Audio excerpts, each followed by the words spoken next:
오늘은 하나님의 지혜가 상황을 반전시킨다. 하나님의 지혜가 상황을 반전시킨다라는 제목으로 하나님의 말씀을 전하도록 하겠습니다. 우리 신자들이 대체로 하나님의 이 전능하심에 대해서는 이렇게 인정을 합니다. 그런데 하나님의 지혜가 이제 무궁하시다. 하나님의 지혜가 끝이 없으시다.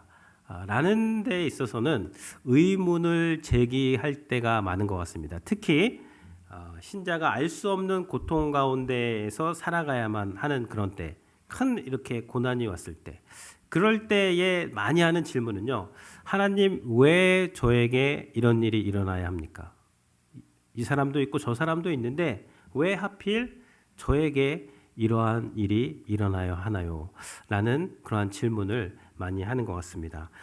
오늘 본문 로마서 11장 33절에 보면요, 사도 바울은 하나님의 지혜와 지식이 그 풍성하심을, 부요하심을 찬양하고 있습니다. 33절에 보시면요, 깊도다 하나님의 지혜와 지식의 풍성하며 그의 판단은 헤아리지 못할 것이며 그의 길은 찾지 못할 것이로다. 여기 앞에 감탄사가 있습니다. 영어 성경에 보면 오 하나님의 그 깊은 그 지혜와 지식의 풍성하며, 풍성하다는 것은 부요하다는 것입니다. 이게 다 하나님의 속성입니다. 하나님의 지혜가 하나님의 속성이고요, 하나님의 지식 또 하나님의 풍성하심이 속성인데, 하나님의 지혜가 풍성하다는 것은요, 그 영원하시다, 끝이 없으시다, 이제 그런 것입니다. 하나님의 지혜가 끝이 없어서 그의 판단을 헤아리지 못할 것이며, 우리의 지혜로, 인간의 지혜로 하나님의 판단을 다 헤아릴 수 없다, 이해할 수 없다. 그리고 그의 길은 찾지 못할 것이로다. 인간의 지혜로 그 하나님의 길을 다 알 수도 없고 찾을 수도 없다, 그 말입니다. 이 말은요, 인간의 지혜로 보기에 이 길은 이 죽는 길이에요. 그런데 하나님의 지혜로 보면 이 죽는 길이 변해서 생명의 길이 될 수도 있다는 것이죠. 나한테 왜 이런 악한 일이 일어났는가? 인간의 지혜로 보면 이건 악입니다. 내 삶에 일어난 악이에요. 그런데 하나님의 지혜로 보면 하나님은 그 악을 선으로 바꾸셔서 나의 인생을 통해서 많은 사람의 생명을 구원하게 하시는 그러한 지혜로우신 분이, 하나님의 지혜로 그걸 그렇게 하신다. 그분이 바로 하나님이라는 그런 말씀입니다. 그래서 이 지혜를 찬양을 하면서 36절 마지막에 어떻게 끝나고 있냐면요, 36절에 보면 그에게 영광이 세세에 있을지어다 아멘, 이렇게 끝나고 있습니다. 그에게 영광이 세세에 있을지어다 아멘. 이것이 로마서 1장부터 11장의 어떤 결론이에요. 결론을 짓고 있습니다. 그리고 16장에서도 똑같은 이 말씀이 나오고 있습니다. 그에게 영광이 세세에 있을지어다 아멘. 영어 성경으로 보면은 좀 더 쉽습니다. 그에게 to him be the glory forever 아멘. 그에게 be the glory forever, 그 영광이 영원히 있을지어다 아멘. 그러면서 이제 그 하나님의 지혜를 그렇게 찬양하고 있는 것이죠. 그래서 스펄전 목사님은요, 그에게 영광이 세세에 있을지어다 아멘, 이것이 영어로 6단어입니다. To him be the glory forever 아멘. 이 6글자의 영어 이것이 신자들의 인생의 모토가 되어야 한다. 이 신자들의 평생의 기도의 제목이 뭐냐? 그에게 영광이 세세에 있을지어다 아멘. 이것이 신자의 인생의 모토이며 또 기도 제목이다. 이것은 찬양의 주제이기도 하고요, 우리의 인생의 어떠한 목적이기도 하고 우리의 예배의 근거가 되기도 하고 그렇게 이렇게 찬양을 하고 있는 것이죠. 여러분들, 그래서 우리 성도님들 꼭 기억하시기 바랍니다. 그에게 영광이 세세에 있을지어다 아멘. 이것을 마음으로부터 고백하면서 이 찬양을 드릴 수 있으면 영광스러운 그러한 삶을 살게 되는 것입니다. 그래서 이것을 늘 생각하고 되뇌이고 선포하게 되면 이것이 영광송이거든요. 하나님의 영광을 찬양하는, 그러면 우리의 인생이 정말 영광스러워집니다. 그래서 아까 고난 가운데서 왜 접니까? Why me? 왜 저에게 이러한 일이 일어나야 합니까?가 하나님의 영광을, 그 지혜로움과 하나님의 영광을 깨닫고 나면은 하나님 왜 접니까? 왜 저에게 이러한 그 놀라운 은혜를 베풀어 주십니까? 이 사람도 있고 저 사람도 있는데 왜 하필 저에게 이렇게 큰 은혜를 베풀어 주셔서 하나님의 자녀 삼아 주셨습니까? 라는 고백으로 변화가 되게 되는, 하나님의 지혜로 보면 그것이 보이게 되는 것입니다. 빌리 그레함 목사님이 계신데요. 그분이 천국 가면 하나님께 물어보고 싶은 질문이 있대요. Why me? 하나님 왜 접니까? 세상에 사람들이 그렇게 많은데 왜 저를 선택해서, 그분이 200여 국에 다니면서 약 1억 명에게 직접 복음을 전하셨습니다. 방송 설교까지 합치면 약 2억 명에게 복음을 전하셨는데요. 하나님 왜 저를 선택해서 복음을 전하게, 저같이 부족하고 저같이 연약한 사람을 부르셔서 그 일을 하셨습니까? 라고 한번 여쭤보고 싶다. 그런 인터뷰를 제가 읽은 기억이 있습니다. 그래서 하나님의 지혜를 깨닫게 되면 하나님이 나를 선택하셔서 나를 구원하신 것, 그 은혜를 이제 깨닫게 되는 것이죠. 그래서 우리 찬송가에 보면은 하나님의 은혜로 이 쓸데없는 자 왜 구속하여 주는지 난 알 수 없도다. 이것이 우리의 고백이자 우리의 찬양이 되는 것입니다. 3절도 마찬가지예요. 왜 내게 성령 주셔서 내 마음 감동해 주 예수 믿게 하는지 난 알 수 없도다. 우리가 하나님이 우리를 선택하셔서 우리가 하나님을 믿게 된 것을, 우리가 이 하나님의 지혜를 깨닫게 되면 그것을 찬양하게 된다라는 것이죠. 이 로마서 이 9장에서 11장까지의 큰 주제는 뭐냐면요. 하나님이 이스라엘 백성들을 선택하셨는데 그 하나님의 그 부르심이 취소가 되었냐? 이제 그 질문입니다.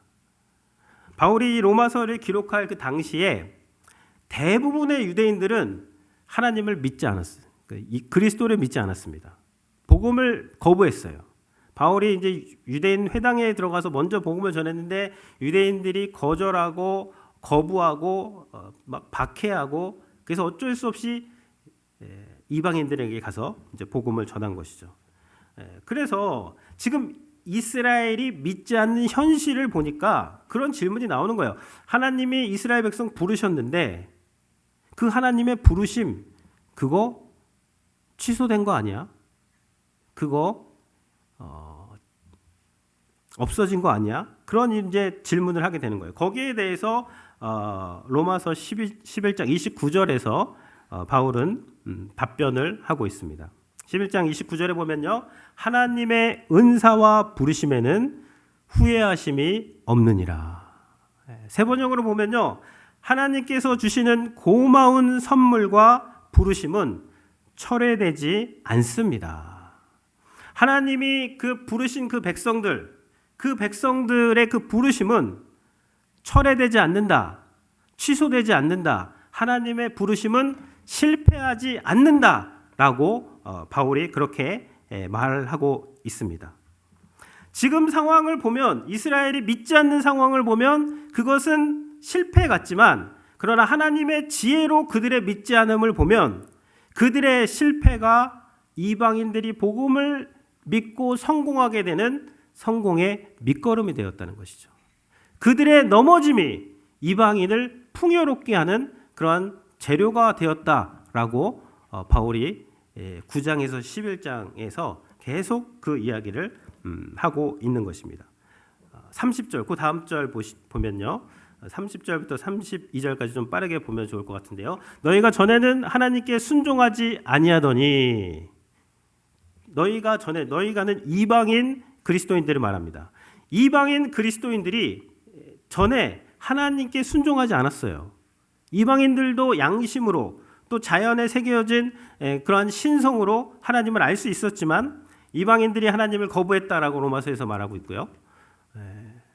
유대인들도 하나님을 이제 거부해. 모든 사람이 그래서 이제 죄를 범했다라고 말씀하고 있는데 이방인들이 하나님께 순종하지 아니하더니 이스라엘이 순종하지 아니함으로 이스라엘이 믿지 아니함으로 이제 긍휼을 입었는 이방인들이 긍휼을 입었는데 어떻게 긍휼을 입게 되었느냐?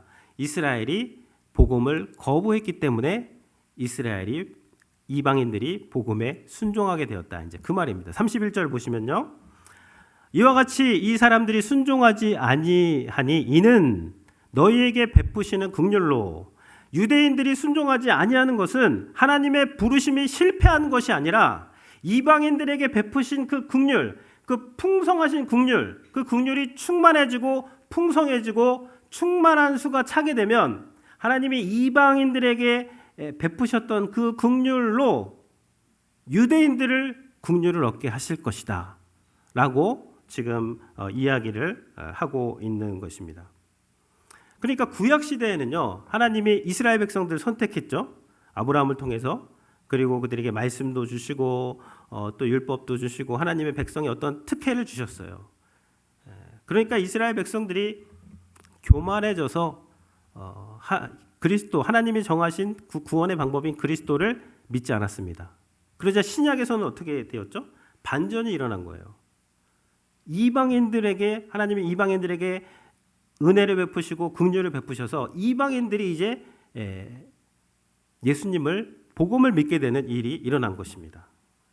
그러니까 먼저 된 자가 나중되고 나중된 자가 먼저 된다. 그런 말이 지금 나오는 거죠. 그래서 구약에는 이스라엘이었지만 신약에는 이방인들을 하나님이 먼저 어떻게 보면 선택하신 거죠. 먼저 그 은혜를 주신 거예요.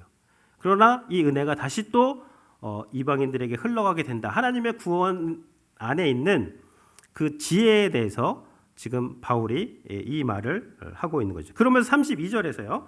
여기까지 먼저 보면 좋을 것 같은데 32절에서 하나님이 모든 사람을 순종하지 아니하는 가운데 가두어 두심은 모든 사람에게 긍휼을 베풀려 하심이라. 여기 모든 사람이 나오고 있어. 이방인, 유대인들 모든 사람을 이 순종하지 아니하는 가운데 가두어 두셨다는 표현이 나옵니다.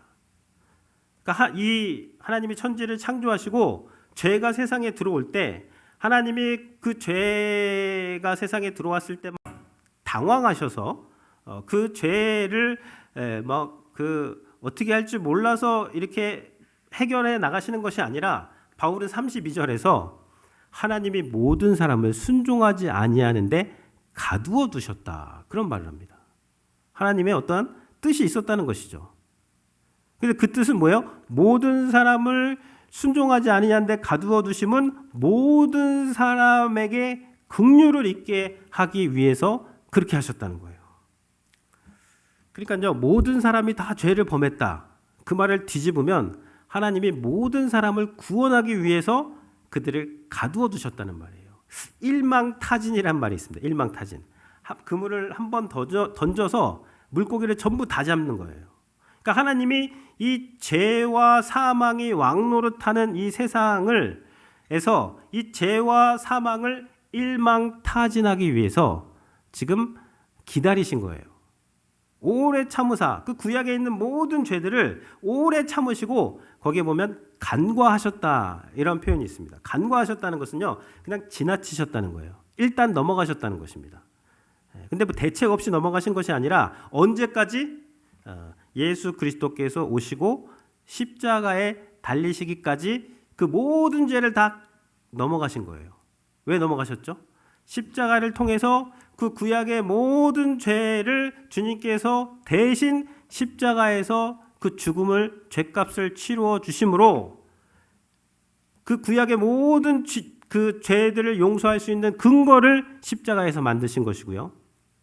이 십자가를 통해서 하나님이 구약의 모든 죄를 용서하시는 그 하나님을 의롭다 하시고 또 십자가에 달리신 예수 그리스도를 믿는 자들을 의롭다 하시기 위해서. 근데 이 의는요 구약에 있는 모든 죄만을 커버하는 것이 아니라 그 앞으로 주님이 다시 오실 때까지 모든 세상의 죄를 다 대속할 수 있는 그러한 십자가가 되는 것이죠. 여기에 하나님의 지혜가 숨어 있다는 거예요. 그러므로 여러분 한 사람이 범죄함으로 그 범죄 때문에 온 세상에 죄가 들어왔습니다. 그것이 아담이에요. 그 어떻게 보면 원죄입니다. 원죄 이해할 수 없는 그런 교리 같은데요. 근데 원죄가 이해가 되는 것이 무엇이냐? 아담 한 사람으로 죄와 사망이 왕노릇하는 것 세상이 된 것처럼 둘째 아담 예수 그리스도의 순종으로 온 세상에 의와 생명이 넘치게 되었다는 거예요. 아담의 그 원죄보다 더 강력한 하나님의 의와 생명이 온 세상의 시 공간을 초월해서 과거와 현재와 미래를 뒤덮고 있다는 것이죠.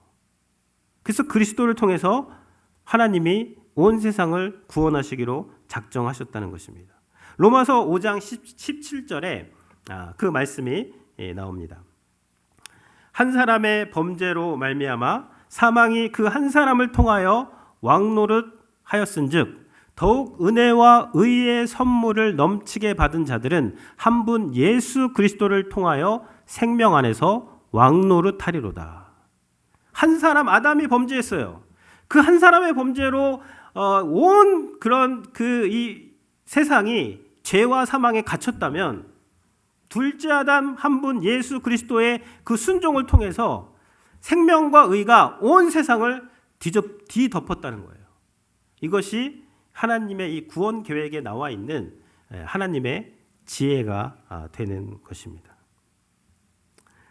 그러니까요, 이 바울이 9장에서 11장에서 하는 그 이야기가 뭐냐면 유대인이 불순종해서 지금 복음을 안 믿는 것 같아 보이고 그 현상만 보고 너희들이 뭐 하나님의 부르심이 실패했느니 뭐 성공했느니 그런 것을 따질 것이 아니다. 그 유대인의 불순종만 보지 말아라. 그 불순종을 통해서 이방인들을 구원받게 하시는 하나님의 일하심을 보라는 거예요.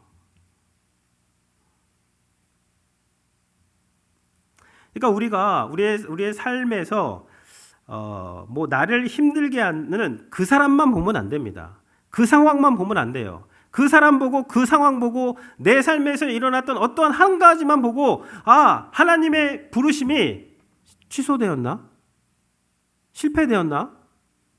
이게 어떻게 된 거지? 하나님 나를 부르셨는데 왜 이런 일이 내 삶에서 일어나야 되는 것이지 하면서 그 사건만 보지 말고 그 사건을 통해서 하나님이 나를 구원하신 그 하나님의 구원 계획을 보라는 거예요. 여러분 결국 뭐 그 사람의 실패도 나의 실패도 결국 예수 그리스도의 성공을 빛나게 하는 그런 밑거름이 되는 것입니다. 내 성공도 아니고 그 사람의 성공도 아니에요. 결국 주님의 성공이 나에게 와야 되고 그 사람에게 가야 되는 것이죠. 그것이 복음이 되는 것입니다. 그럼 우리가 어떻게 교회에 나왔죠? 잘 생각해 보세요. 대부분의 분들은 남편의 불순종이 내가 주님께 나와서 순종하게 하는 재료가 되었습니다. 아내의 불순종, 그 자녀들의 그 불순종, 그 자녀들의 불순종이 나로 기도하게 하고 하나님께 나아가게 하고 하나님께 순종하게 했잖아요. 하나님이 지금 일하시고 계시는 것입니다. 그 건강의 연약함이 그 건강의 불순종이 나로 하나님께 나아가서 하나님께 순종하게 했다는 것이죠. 거기에 하나님의 지혜가 숨겨져 있는 것입니다. 그럼 돈이 없어서 비참합니다. 뭐 이걸 사야 되는데 이거 세일을 해서 가지고 이걸 사야 되냐 말아야 되느냐 그 순간에 그 세일이 끝나버렸어요. 그러면 이거 어떻게 해야 되나 그러면서 막 그렇게 그런 경제적으로 그 궁핍함이 주님께 나아가게 되고 주님을 의지하게 되므로 또 풍성한 삶을 살 수 있는 그러한 재료가 되게 되는 것이죠. 이것이 하나님의 지혜라는 것입니다.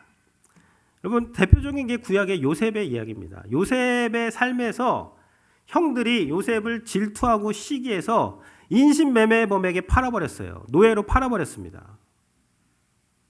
노예로 팔려간 건 악이죠, 악. 악한 일을 한 것입니다. 요셉의 삶에서 벌어져서는 안 된 일이 벌어진 거예요. 형들이 요셉을 팔아버렸습니다. 다른 나라에. 근데 요셉은 그 나라에서 하나님 바라보면서 성실하게 일을 했던 것이죠. 성실하게 일했는데 누명을 쓰고 감옥에 갔어요. 되는 일이 없는 거예요. 열심히 했는데도 누명을 쓰고 감옥에 갔으니까 그냥 되는 일이 없는 거죠. 근데 그 감옥에서도 또 열심히 성실하게 했어요.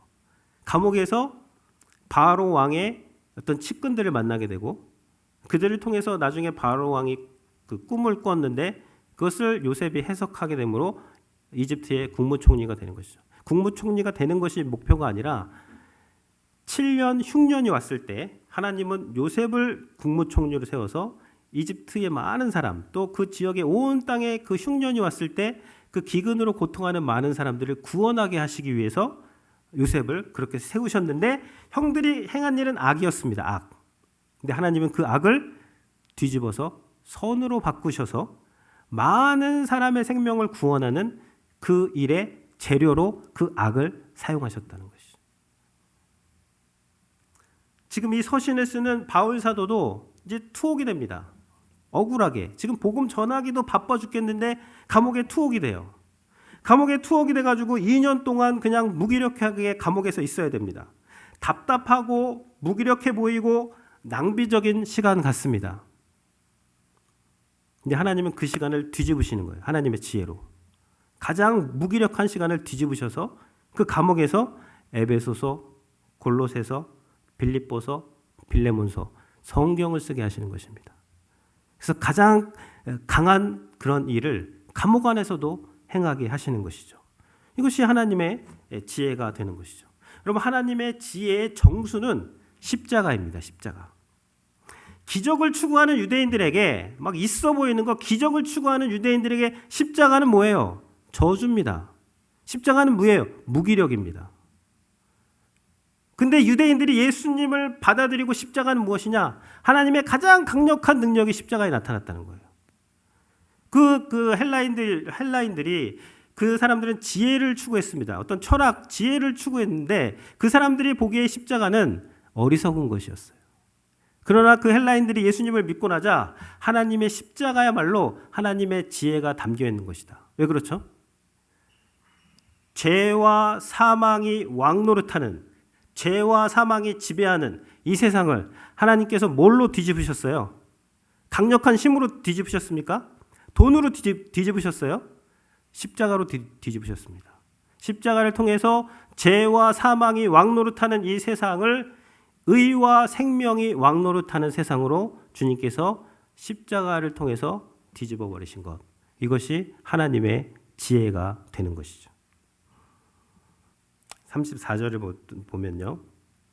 누가 주의 마음을 알았느냐? 누가 그의 모사가 되었느냐? 누가 이런 주님의 하나님의 마음을 알고 모사라는 것은요. 어떤 상담자 혹은 그 조언자입니다. 그러니까 누가 이런 하나님의 지혜를 알고 하나님께 감히 조언할 수가 있느냐? 그 말입니다. 그러니까 하나님 이럴 때는 이렇게 하셔야 되고요. 저럴 때는 저렇게 하셔야 되는데 왜 저한테 이렇게 안 해주십니까? 누가 감히 하나님께 감나라 배나라 훈수 들 수 있느냐? 그 말입니다. 하나님의 지혜가 이렇게 풍부하신데. 그 다음 35절을 보면요.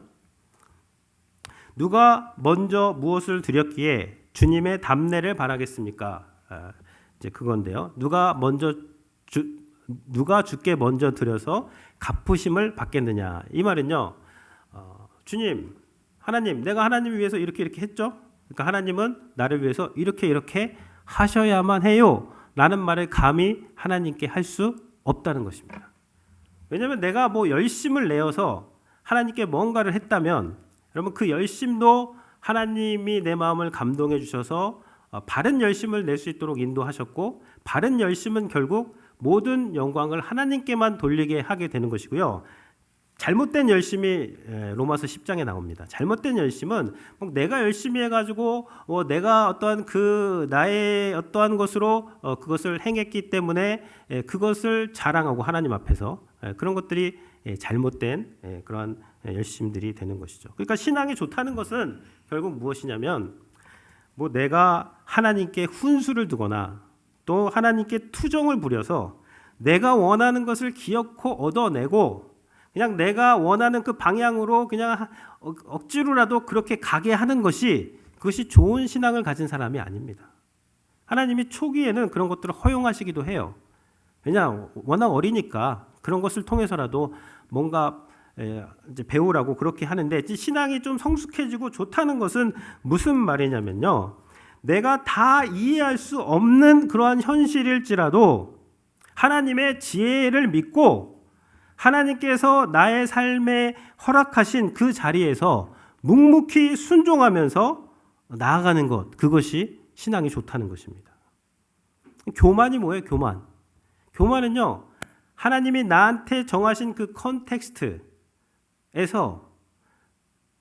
내가 그 컨텍스트에서 하나님의 본문이 되지 못하고 그냥 컨텍스트에 대해서만 막 내가 뭐 옳다 그르다 그것만 따지고 있는 거예요. 왜 나한테 이런 일이, 왜 나한테 이런 일이 벌어져야 합니까? 그 얘기만 하고 있는 게 그게 교만입니다.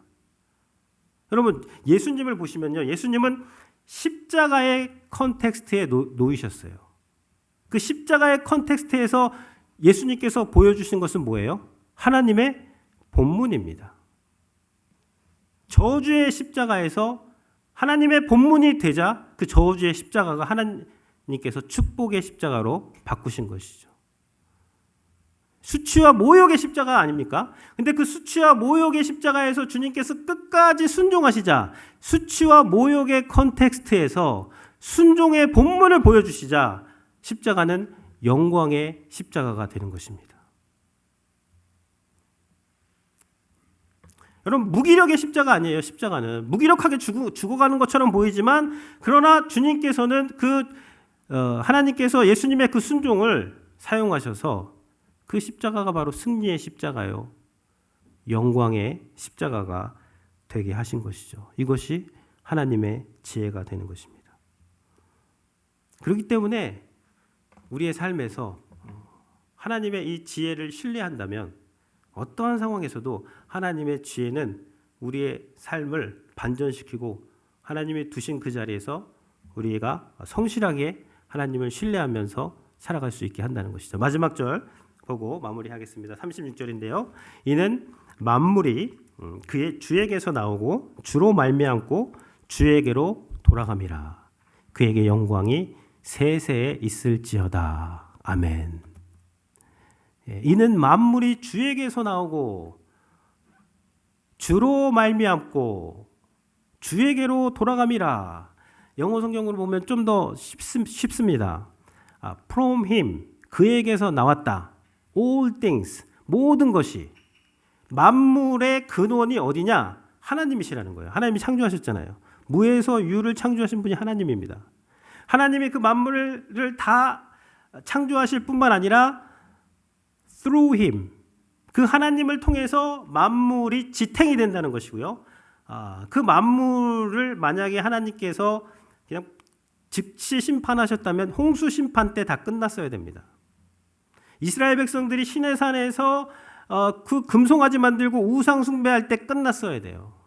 근데 하나님이 길이 참으신 중에 간과하셨죠. 넘어가셨어요. 왜 넘어가셨죠? 예수 그리스도의 십자가를 통해서 그 모든 죄를 다 사하시고, 사하시면서도 의롭다 하시고, 그리스도의 십자가를 믿는 그 모든 세상 다 쓸어버리면 좋긴 하지만 또 씁쓸하잖아요. 그러니까 하나님 이 세상을 살리면서 죄는 본인이 십자가에서 다 짊어지시고 이 세상을 다시 새롭게 할 수 있는 그 구원을 이 땅에 베풀어 주신, 그로 말미암아 만물이 지금까지 유지가 되고 지금까지 지탱이 되고 지금까지 작동이 되는 거예요. 주께로 돌아갑니다. 이것은 to him입니다. 그러니까 from him, through him, for him, for him이라고 되는데요. 어떤 성경에서는 이제 to him, ace라는 ace가 무엇을 위하여, 그래서 여기 성경에는 for로 돼 있는 것 같은데요. 그 하나님을 위해서 존재한다. 하나님을 향해서 존재한다. 그러니까 이 만물의 목적이 무엇이냐? 결국 하나님을 위해서 존재하는 것이죠. 그렇기 때문에 그에게 to him, 그에게 be the glory forever. 아멘. 그에게 영광이 세세에 있을지어다. 아멘 하면서 이 말씀, 이 찬양이 끝나고 있습니다.